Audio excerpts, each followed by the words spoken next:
Hello and good morning, everyone. Today is Wednesday, January the 7th, 2026, and welcome to this edition of 7investing Live. This is our live stream show. We host every Monday, Wednesday, and Friday at 10 a.m. Eastern to find and invest in the stock market's greatest opportunities. My name is Simon Erickson. I'm the founder of 7investing. For the past 6 years now, we've been providing individual investors with stock market opportunities each and every month. You can see all of our recommendations. You can see all of our monthly best buys, you can see all of our premium content at 7investing.com. And if you're ready to get started and get a free 7-day trial to our service with no risk attached, and take a look at everything that we're offering, 7investing.com/subscribe is a great way to do that. Really excited about the show today. This is our inaugural show of 2026. We've got a lot of good stuff planned for the year ahead, but I think that it would be only natural to start with a conversation with our partner, CryptoEQ. I'm going to be featuring Spencer Randall. He is the founder and CEO of CryptoEQ. And we're going to be talking about when worlds collide. We're going to be talking about when equities and cryptocurrencies collide on the same path and now are offering an opportunity for people to invest in both.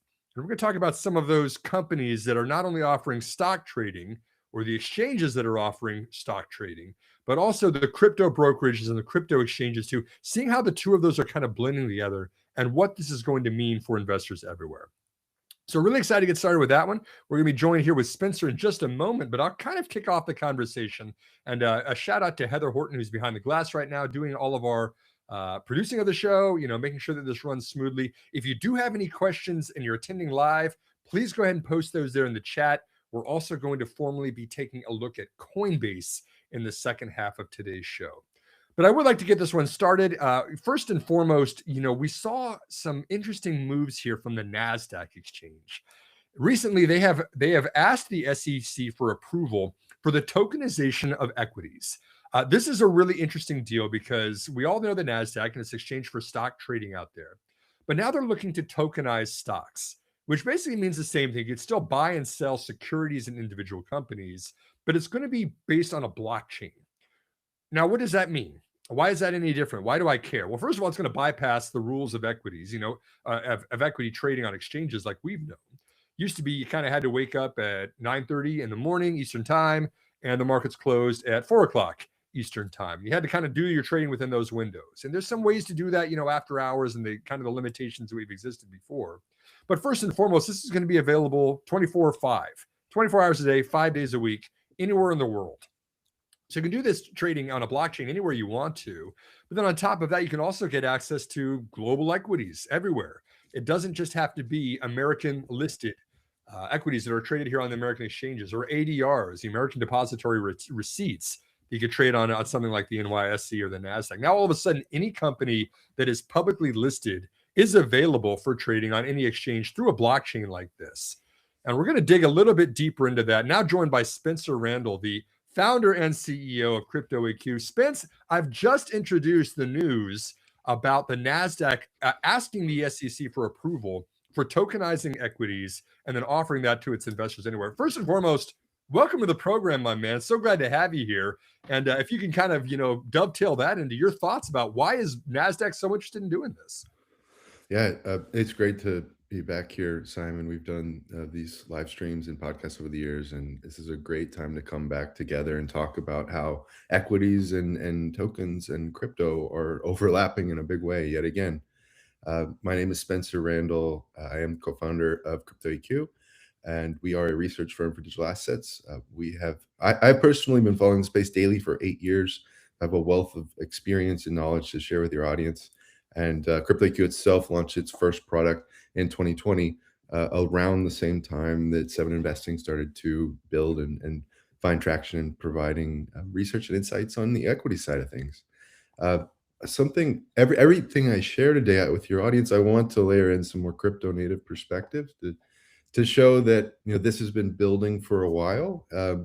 When I think about the Nasdaq news and the broad interest in tokenization of equities now in 2026, the rumblings and beginnings of this, especially with technological innovation in general, it all starts kind of out on the fringes with a different use case that you might not expect. And When you think about Solana, which is a digital asset, and you think about its rise in market value and traction, it really proved out the possibility of tokenizing and trading everything on a monolithic blockchain with memes.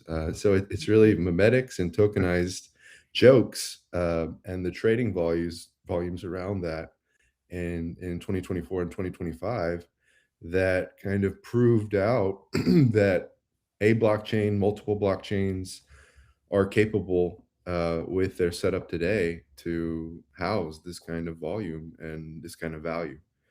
So I wanted to kick off there and say that memes have kind of proved the way and shown the way for stress testing the infrastructure that can make these types of headlines and markets possible. I like that use case that memes are the one driving innovation in this. There's a storyline in that just even by itself, but it kind of Yeah, shows you who the audience is now yeah, too, right? This is not just, people sitting at a desktop computer clicking on their brokerage accounts to buy and sell stock. This is now through apps that a lot of yeah, people were using for trading crypto before. yeah, And now they're able to do the equity side of it too. We've seen Coinbase, and we'll talk more in depth about Coinbase in a minute, but kind of taking that crypto to equities perspective. But you've also got other companies like Robinhood or SoFi who have kind of looked at the traditional finance or the equity trading side, now getting interested in crypto. Spence, like I said at the beginning of the program, it feels like we're having worlds collide here. I mean, how do you size up and evaluate this space? What are you excited about that's going on out there with these exchanges and the brokerages? yeah. Coinbase is doing a lot and moving in the direction of an everything app. Robinhood is likely their largest onshore competitor to have that many markets and sectors and products wrapped into one app. X is also worth considering, being dominant on the social side and having an incredible user base to tap into. You mentioned SoFi. I think the investment themes and narratives for your audience to think about are the West is catching up to the East in the cultural acceptance of an everything app, right? The East is it's quite comfortable and understood this concept of a super app, right? This idea that products and the customer acquisition costs of trying new things kind of collapse to almost nothing as all of the users are already on the same app to try new products WeChat, out. right? WeChat Yeah, in China for WeChat, everything. Yep. WeChat exactly is the perfect example. And I think that leading brands onshore are starting to build in the direction of seeing if there is product market fit there. I haven't seen something that I would call, an everything app yet, having product market fit, but Coinbase is making a big push with the launch of Base App. Base App is came out of beta and went public last month. So now any user can download and experience the Base App directly. I think that's a very to be determined as far as how much traction they'll have. Something that I would say is a very big positive for Coinbase, something that I see them leading in right now, especially amongst crypto natives, is the concept of neobanking. The concept of your financial services can increasingly come from one brand as a crypto native, and that brand being Coinbase is the most important onshore exchange in the U.S. Have dominated the market share trading volumes for a long time. And so now, as a longtime user of Coinbase, you can start to do things like borrowing and lending right there in their app. They've we've talked about this briefly, Simon. They've been embracing the concept of the DeFi mullet, right? You have the familiar, normal online experience through Coinbase.com in the front, right? Business in the front, and then you have the decentralized finance party in the back. What makes decentralized finance fun is the savings that are passed through on the borrowing costs and the interest. Well, the numbers this month are about 40 to 50% reduction in interest rates when using DeFi mullet strategy through Coinbase on financing versus something that you would get from a more traditional bank or even using Bitcoin as collateral without DeFi. You're still looking at like a 40% reduction in interest rate. So I'm seeing a lot of people excited about Coinbase's Morpho integration and their neobanking. So I'd say that's where when I look at them competitively, I think in terms of neobanking, they're very strong, and the regulatory environment is definitely wind at their back on their path to being a bigger and bigger neobank on shore. When I look at Robinhood, um, one of their strengths that doesn't get talked about enough is they completed an acquisition of a very important crypto exchange called Bitstamp last year. And when you, as a crypto native, when you see more traditional brands start to build into our world and want to compete more in our world and our industry, one of the things that's really concerning is when they try to build all the infrastructure themselves that other players have spent decades, the better part of a decade building, um, and to see them acquire a reputable brand in Bitstamp and have all of their infrastructure, it really shaves years off of the timeline to be a major player in crypto trading. So I think that's a very big plus for Robinhood in terms of M&A. I think that was a great part of their strategy to move towards an everything app. Where I think, if Coinbase is, proving ground as the base app and it's to be determined there, with Robinhood, I think what's to be determined is how much of the crypto native audience and volumes Robinhood will be able to capture. How much of the entrenched players want to migrate over to a new venue when they're already happy elsewhere, and how much of the market is that? I would venture to guess the TAM for equities trading crossing over to crypto is much larger than crypto crossing over to equities. There's so much insight in that. I think that I will be rewinding and rewatching that about 10 times so I can have all that sink in. Yeah, You did hear it correct. The crypto mullet, business in front, party in the back. You got the yeah, buttoned up, banking industry in the front, and then the hula shirt and the guys drinking yeah, in the back there. It makes sense. Spencer, I have a couple follow-ups on it. yeah, You and I did just host an event here in Houston here recently. CryptoEQ and yeah, 7investing. You had a fun event, had the stadium seating and the drinks and everything like that. yeah, But one of the things we talked about was there's so much money in retirement funds. It's $50 trillion in America only that's in retirement funds. That's primarily equities and bonds right now for retirees. But it feels like the companies, the custodians of those accounts are starting to embrace crypto. You got Bank of America coming out there and say, hey, you should probably be 5% plus in crypto out there. Merrill's doing stuff like that. Fidelity's doing stuff like that. You mentioned just a moment ago that the regulatory environment is becoming more friendly for crypto in the institutional context. Can you double click a little bit more on that? yes.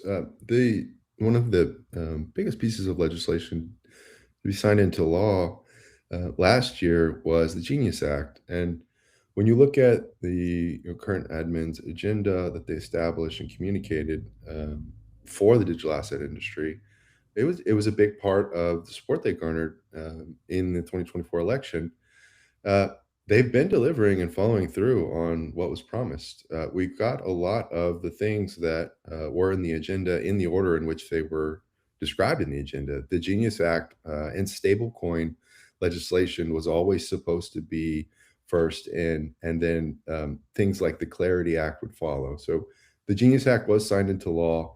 That provides a lot of the basis for all of the rapid advancements you've seen in um, the integration of crypto and payments, right? When you look at what Stripe is doing, when you look at how Coinbase is expanding, how Robinhood is expanding. It's not too long ago, Coinbase was being pushed offshore and offshoring their headquarters to protect themselves from the changing regulatory environment. The pendulum has really swung back in the opposite direction. And now that the Genius Act is law, the Clarity Act is front and center. And so I think the best tool we have now for forecasting regulatory environment and changes are prediction markets. Polymarket, Kalshi, and other prediction markets have become a real source of truth.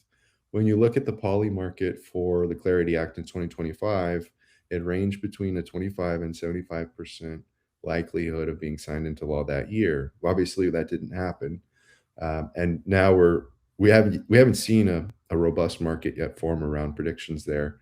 But something specific that is happening this month is the Senate Banking Committee is going to mark up the Clarity Act mid-January. So they've committed to that publicly, and I can attest to a lot of activity from major brands in the U.S. lobbying for this. So there is a lot of effort from the digital asset industry to push the Clarity Act forward, and the current admin, definitely seems to be on board. And so I like our chances way more than 2025 for the Clarity Act to be signed into law. Yeah, fantastic. Quick recap of that. There's a lot of innovation going on out there, not only on the Yeah, transaction space, like Spencer just mentioned about Stripe doing.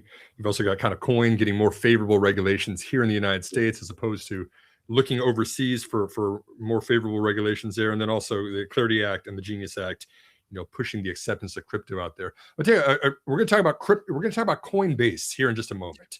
But before that, I want to take a little bit of a break, take a breather here. Spence, I am so excited that you're the first guest on our show. You're the inaugural guest on our 7investing live stream here. That was very much on purpose because we've been partners in this venture for about 6 years here. I've always trusted you and CryptoEQ, excuse me, for the IQ necessary when it came to looking at cryptocurrencies and evaluating them. Can you just take a minute to tell us about what you're working on right now, what your business is doing, and what you're excited about here in the future? And Heather, can we show a yeah, graphic of CryptoEQ too, please? yeah, absolutely. I appreciate the spotlight, and it's an honor to be the inaugural guest alongside you, and love to come back on some kind of cadence to keep your audience abreast of what's going on in the digital asset space. At CryptoEQ, we are a research firm for digital assets. We provide market insights, long form research, and signals around the top assets in the space. So we focus a lot on the large caps and medium caps. And when you add up all of the markets that we cover, we end up covering about 95% of the space by market cap. So our thought process is to show you the signal and the insights that really matter to help you shortcut the process of learning about this chaotic asset class from weeks and months to bite-sized actionable insights that you could act on within a single day. What are we looking forward to? What are we working on? What's next? Something we rolled out in 2025 that's growing is token gated partnerships. And I'll try to distill that down for your audience.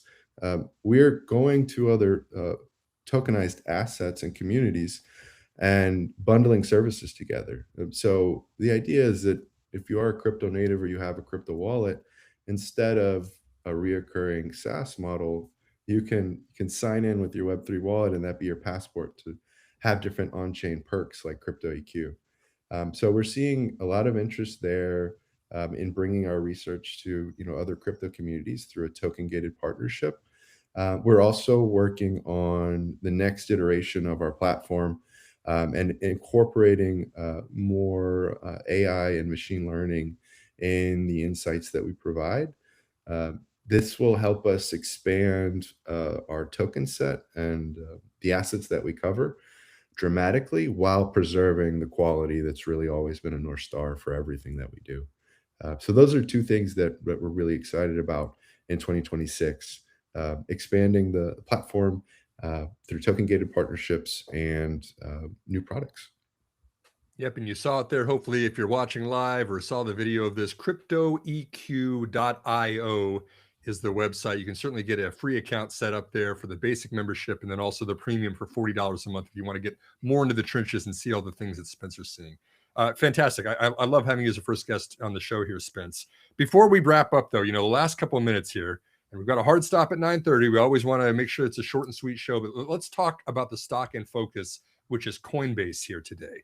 I'm going to set the table on this one because Coinbase is kind of one of the earliest in this embracing cryptocurrency trading, right? They went out there, they built the platform, they made it pretty secure. You got a lot of volumes on that. And as an ecosystem, Coinbase, at least out of the gate, was closely tied to the price of Bitcoin. It kind of, it was based on trading fees. And so when Bitcoin was really high, you catch more fees as a percentage of the total value of the trade you were making. But it's really done a good job in recent years of expanding that ecosystem to be kind of more steady. Services, subscriptions, analytics, things like this. It's pro plan, where it's not just tied to the trading and the transactional volumes, but it's expanded. And Heather, can we show maybe perhaps one of those from Coinbase? There's a nice chart that kind of shows Coinbase transaction revenues versus kind of its subscription and services revenues. Yeah, there's the one perfect about kind of Coinbase versus the price of Bitcoin. You can see a lot of correlation with that. But on top of that, too, I think that this is a company that's kind of expanded beyond that. Spence, that's my take on Coinbase. I don't want to bias that or influence you in any way, but kind of if you were sizing up Coinbase from your perspective as someone who started a crypto company, how do you evaluate this company? What do you think about Coinbase? It's growing on me. Over the years, we've talked about some of my constructive points on Coinbase, and as a crypto native user, there, um, I'll say for me, what I was always concerned about was the uptime of the product. So as a trader and investor, you want access to markets at peak times, and you don't ever want to be locked out of a market uh, when volatility is working in your favor. And that happened quite a bit over the years through the duration of that chart from 2021 to 2025. But over time, their uptime and resilience of their systems has really improved. And I want to give them credit for that because I've also publicly been very critical of that. So I think Coinbase as a brand is growing on me as a crypto native. I'm doing more volume there than previously. Our businesses are doing more volume there than previously. Now, I think when you're trying to look ahead and you're looking at the direction of the company through and the resilience of the revenue mix into 2026 and beyond, as a crypto native, I'm trusting them more and more.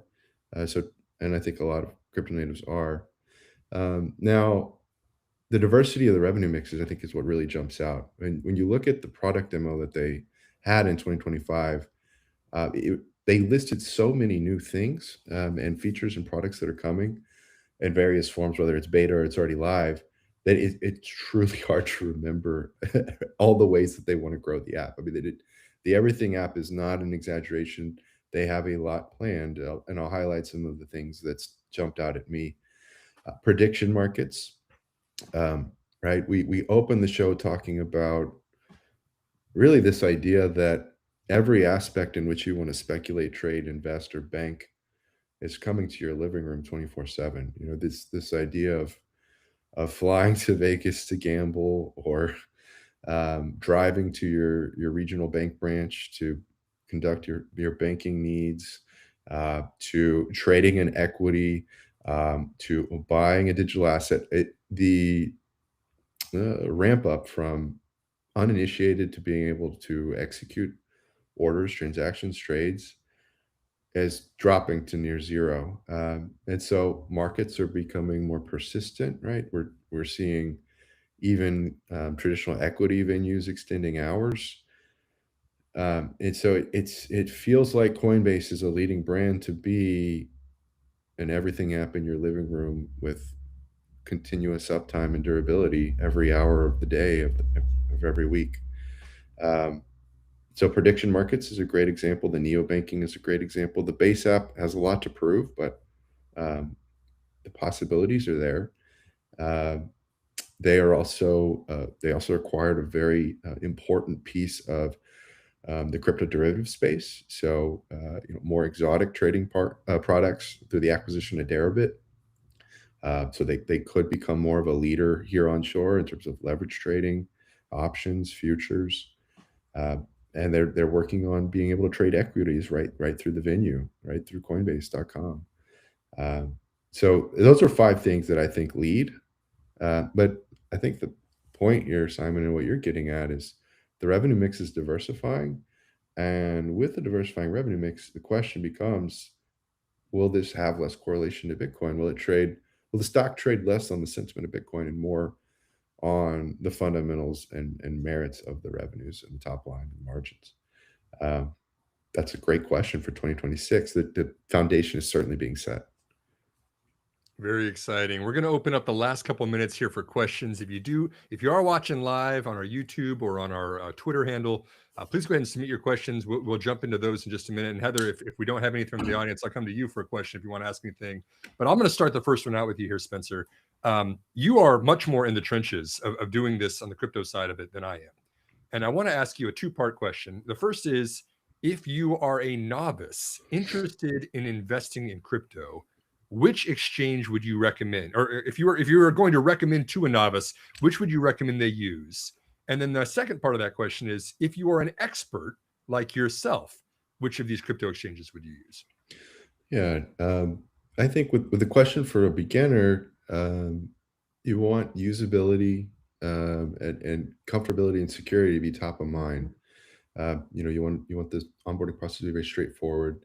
Coinbase is the number one number one product in the United States onshore here. It has dominated market share for a long time. So I think Coinbase is the household name when it comes to starting out in crypto. They've also made the biggest strides in terms of becoming a neobank. So if you want to try out other products and services, it's quite comfortable. They're also leading with the with the DeFi Mullet strategy. So I think if you want to see everything that you can today as a novice, and really see what how the landscape has changed, I think Coinbase is a great starting point. There's only 3 brands that we featured on the website. Heather had them up. The household names in the US really are Coinbase, Gemini, and Kraken. And so what I see a lot is experienced traders and investors tend to opt for Kraken. I see a lot of, you can call them crypto OGs, using Kraken.com as their venue of choice. And then I see a lot of novices opting for Coinbase. Gemini is also in its own right a tremendous exchange. We use Gemini as well. I use Gemini personally. And so uh, all 3, you can't go wrong. But if you're a complete novice, I would say Coinbase. And if you're more experienced, I'd say Kraken. And if security is the most important to you, I find that some of the features of Gemini are a cut above from a security standpoint. Yeah, perfect. Heather, let me bring you in from the other side of the glass. Any questions for Spencer or anything from the audience that we want to address here? I do. I don't see any questions. So if anyone does have any, if you just on the right side of your screen, you can drop in a question for us. I do have a question. So often in stock investing, you usually start off with an ETF as a way to kind of get your feet wet, learn about more about investing. With cryptocurrencies, is there a similar ETF kind of form, or is there a coin that most people kind of start out with? How do you get your feet wet with cryptocurrencies? Yeah, if you're an equities investor primarily, and you're not interested in completely crossing over to the digital asset space, and owning the bear asset, the spot asset, things like Bitcoin, you have a lot of options now that you didn't have when Simon and I first started talking. You have a lot of ETF products now that are being issued for a single asset. So we have about 2 years of track record now for the BlackRock Bitcoin ETF, BlackRock being the largest asset manager in the world. No surprise, they launched the most successful ETF ever in Bitcoin. So collectively, the brands that issued the Bitcoin ETFs, likes of Fidelity and BlackRock, and the list goes on and on. They've collectively facilitated the best ETF launch ever, not just crypto ever, in Bitcoin. So you have a a whole list of options for Bitcoin ETFs with 2 years of track record. The Ethereum ETFs launched last year. Later in the year 2024. So you also have some history there to look at on Ethereum ETFs. XRP and Solana ETFs launched in 2025. So the 4 largest crypto assets that are available as a single asset ETF are Bitcoin, Ethereum, XRP, and Solana. As you start to get into more of a basket of crypto assets, and you look at the options there, a lot of them are passive market cap weighted indices. And unfortunately, I can't recommend all of the assets that are in those baskets. I still see an active strategy as prudent when you get outside of Bitcoin and Ethereum, and really the big assets. So don't recommend the indices today, but I do recommend the single asset Hmm, ETFs. yeah, that makes a lot of sense.